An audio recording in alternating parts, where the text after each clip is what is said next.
Welcome to WagerTalk TV. I'm Kelly Stewart, joined by Teddy Covers at Teddy_Covers on Twitter. Teddy, we talked about this in an earlier video, but I feel like I get this tweet a lot as well. Well, she's just fading the public. Well, I understand that sometimes that comes in a little sprinkle on top that maybe the public just disagrees with my side, but tell everybody at home what fading the public means. It's real simple. All right, there's lots of consensus websites out there. You can find consensus info at WagerTalk and Sports Memo. Certainly when we talk to sportsbook directors around town, we have an idea of what sides the public is lining up on. Fading the public is betting against the sides that the public likes, knowing that, recreational bettors over the long term don't tend to be long-term winners.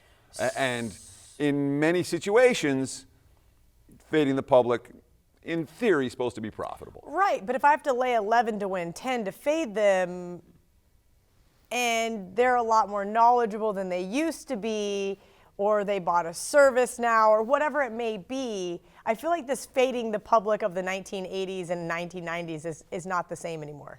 I'm with you 100%. And sportsbook directors will tell you the exact same thing. As a base strategy, fading the public, it's kind of like flipping a coin.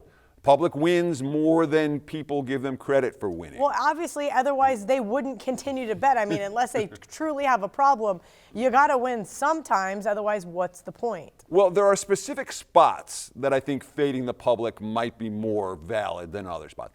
I don't want to fade the public in college sports. I really don't. Except for when it comes to maybe a single event, national TV game. Same thing with the NFL. The big game, a Sunday night game or a Monday night game where you're seeing 75%, 80% consensus numbers. Yeah, that's probably a pretty strong fade. But you also have to like the other side. You're not just blindly like, oh, no way, I'm just going to bet against the Patriots on Sunday Night Football because the public likes them. I mean, you got to like the Ravens in that spot. You have to actually like the other side. There's more to it. The fact that I think that the public is against you, it's kind of like a little, maybe, maybe you are on the right side. Well, it talks, Ralph Michaels talks a lot about this with his trends and angles. He's like, don't let it put you onto a game, but it can add something to the handicap. And that's exactly the way I use going against the public. For a big national TV game in the NFL and NBA, any of the pro sports. Especially with the teams with the big names that people want to play on or against. I feel like you're right. And those big-time TV spots is the time where maybe you could look to fade the public. Sure, but on a day-in, day-out basis, we're talking about, look at the Major League Baseball card. I'm just going to bet against the number one consensus play today, or in the NBA, I'm just going to bet against the number one. No, you're not going to make money that. You're flipping coins that way. Okay, so John Murray over at the Westgate and I do a podcast, and he talks about this all the time. Steam chasers, board cleaners, however you want to name them. Tell the people at home what chasing steam means. So, in general, wise guys are the people that move lines. And when the syndicates make a play, they're going to turn the screen black. That's what we call it. They're going to bet at multiple locations in a very short amount of time. The steam chasers are the ones who are going to come in after this big line move and say, oh, look who the wise guys like, and bet it and often not get the best of the number. Now, the good steam chasers will come in right behind them and clean them at the books that aren't, at other books that aren't on screen or something like that, clean up those lines. But the majority of steam chasers are people that maybe think they're getting an edge because they're betting what sharp people are betting. Okay. They're not often getting the number that the sharps are betting, but you'll see additional action after the screen turns black with others who are trying to follow that. So if you guys don't know what the screen is, we actually have one on wagertalk.com. You just go to wagertalk.com/odds, and you can see where it's lit up, and it'll tell you if it's been 1 to 3 minutes, and so on. And red means it's kind of been that way for a while, but green means kind of like almost go, because it just happened, and it's hard not to look and to see that kind of thing.